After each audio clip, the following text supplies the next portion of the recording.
Hi hello friends, welcome to SAK funny vlogs.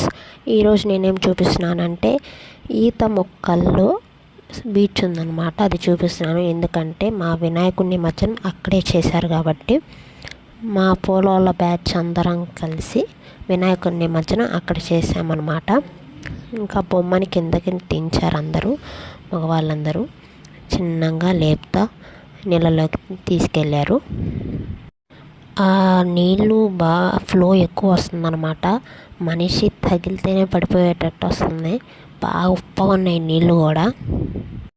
ఎలాగైతేనేమి మా వినాయకుడి నిమజ్జనం అయితే ఇలా చేసేసారనమాట. ఓకే, ఇంకా ఫుల్గా అందరూ నీళ్ళల్లో మునుగుతా ఎంజాయ్ చేశారు. వినాయకుడి నిమజ్జనానికి వెళ్ళినప్పుడు అందరూ నీళ్ళల్లో స్నానం చేసి రావాలన్నమాట. మా పిల్లలైతే ఇసుకతో భలే ఆడుకుంటున్నారు ఎక్కడంటే అక్కడ.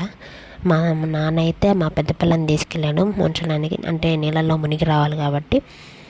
ఓకే, అందుకని చెప్పేసి తీసుకెళ్ళి ముంచి తీసుకొస్తున్నాడు. తర్వాత మా ఆయన తీసుకెళ్ళాడు చిన్న పాపని. అది ఫుల్గా చల్లగా ఉంటాయి కదా నీళ్ళు, ఏడుస్తూ ఉందన్నమాట. ఇంకందరూ ఒక్కొక్కళ్ళు మునుగుతూ ఉన్నారు. వాళ్ళ పిల్లల్ని కూడా తీసుకెళ్ళి